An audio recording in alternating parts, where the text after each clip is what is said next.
Hey YouTube, how's it going today? Shotgun Tex here, back with another video. It's been a long time since I shot one. But today I'm actually going to be doing a video on what type of ammo I would carry, whether if I'm in a survival situation or in SHTF or WROL, whatever you want to call it, or just, everyday carry. So I picked 2 rounds that I personally like that I can find just about anywhere. One of them is, I know this is birdshot, but 12 gauge ammo. You can find them just about anywhere in the world, and they say it's a 70 millimeter shell on these things, which 70 millimeter, 12 gauge, same thing. It just depends on what part of the country you're from. Excuse me. And then another type of ammo, even though this is cheap ammo, I'm just saying.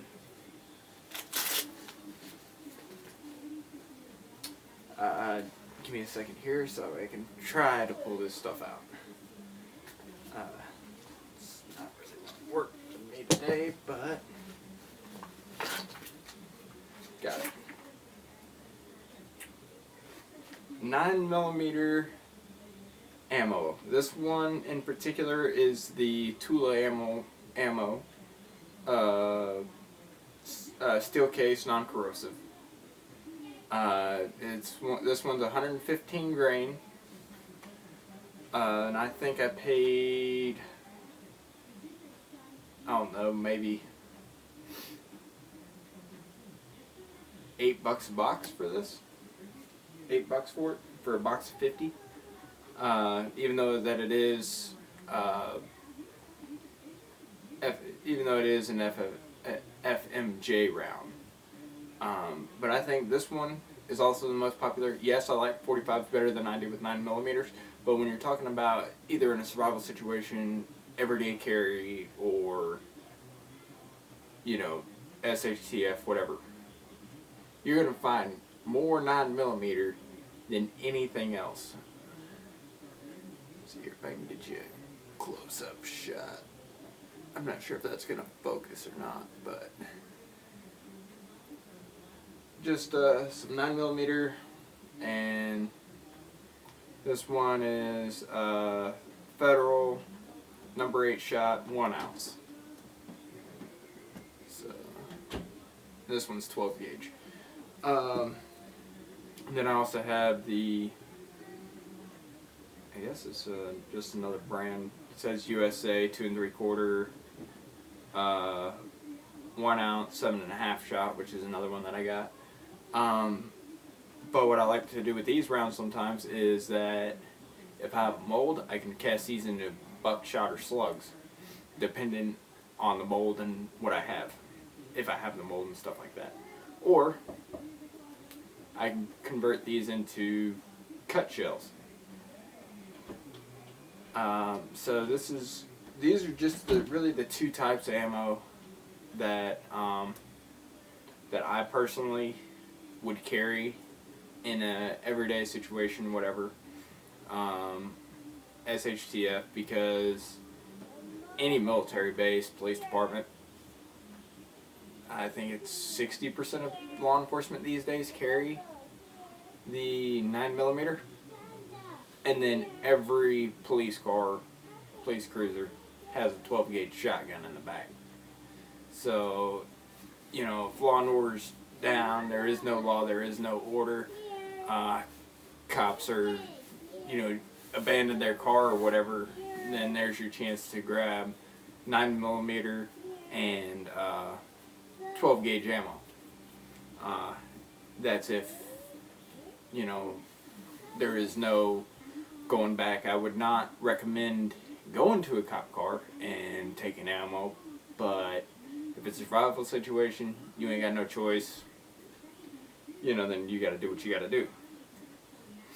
Um, but either way, these things are really cheap for the birdshot. I was checking out the Winchester PDX 1 rounds, and they're wanting anywhere between 15 to I think $20. I can't remember, but they're wanting anything from $15 to 20 bucks, I think, for the Winchester PDX rounds, and you only get like 10 rounds.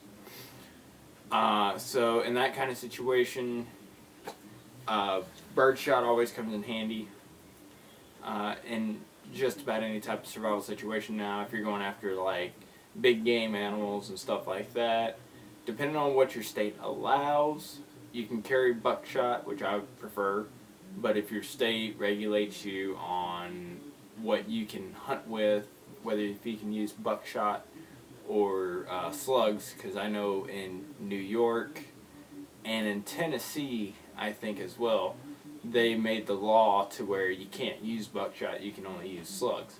Then I know in Georgia too, you can use buckshot, but you can't use buckshot on public land unless you're running dogs. Then that's the only way to use buckshot on public land, unless there is something else posted there saying that you can use buckshot. So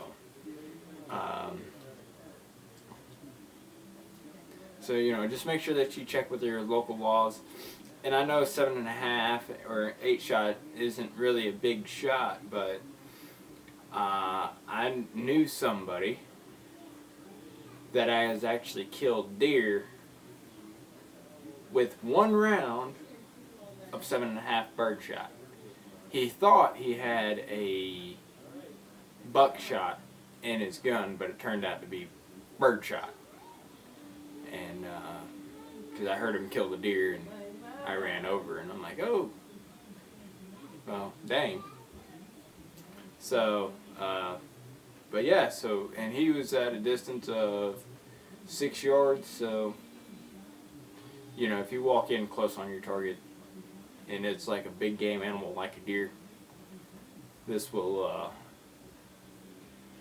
kill him. I wouldn't shoot deer with, I mean, unless I really had to. I wouldn't really want to shoot a deer with birdshot, but if I was going to, I'd make sure I'm about 10 yards away. I wouldn't shoot any further than 10 yards on a deer. But, and then I know in certain states too, you can use 9mm on deer, and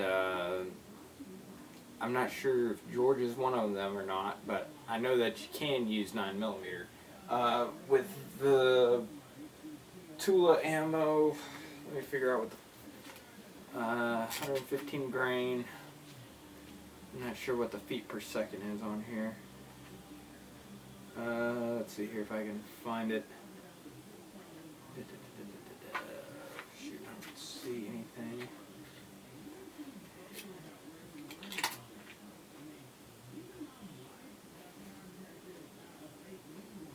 It's not telling me anything on feet per second.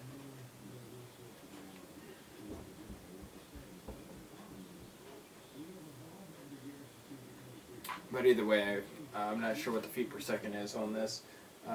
Couldn't find it, but if y'all know what the feet per second on this Tula ammo and just this regular old Remington Arms Company Military Law Enforcement Division 9mm Luger, which I also have. It's also a full metal jacket, and this is training ammunition basically. And this stuff I got at Walmart for pretty cheap. And I also don't see a feet per second deal on this thing at all as well. So if you know what the feet per second is on the Tula ammo and the Remington Arms Company 9mm Luger military and law enforcement training rounds, let me know in the comments. But those are my top two choices. And then depending on what state you live in, because right now I'm in New York, so laws are pretty strict on guns out here. As we all know, you know, the New York SAFE Act and all that crap. So trying to get a rifle out here, yeah, it's doable, but out here I think you'd get more use out of a shotgun than you would a rifle. And you're not, and as heavily wooded as this place is, you're not shooting far anyway. I've been up and down the East Coast, and the furthest shot that I've ever taken myself was 20 yards, and then the furthest shot a buddy of mine had ever taken in his life was 39 yards. That was his longest, and mine was 20 yards. So now if you live out west, you know, whether if you're in you know, eastern Washington or eastern Oregon, through the plains or whatever like that, then yeah, you might want to get a rifle. But also don't forget your shotgun. And if you was going to get a rifle out there,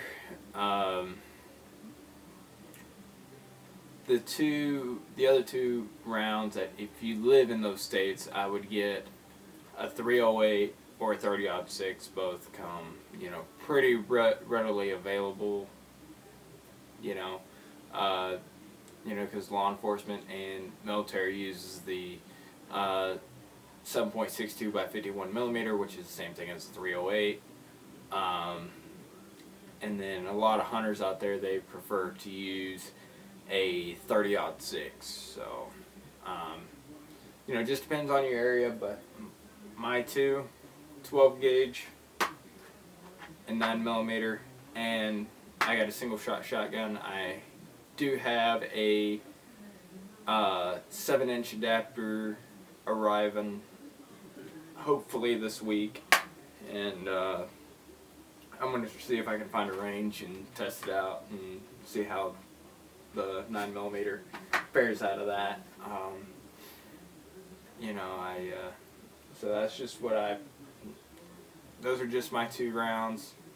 Like I said, your area might be different depending on where you live in the United States. Some people would rather have a rifle than a shotgun, whatever. These are just my two rounds that I would carry. And 9 millimeter pistols, I've seen a Makarov. It was a 9 millimeter Luger, so it was a 9 by 18, not a 9 by 19. But the 9 by 18, the gun went for $185. But I wanted one that was 9 by 19, 9 millimeter Luger. That's the one that I wanted, and I ended up purchasing a Kel-Tec, and then I thought about sending it back to the factory and all that stuff, but I just decided, well, you know what, I'm going to get a lot more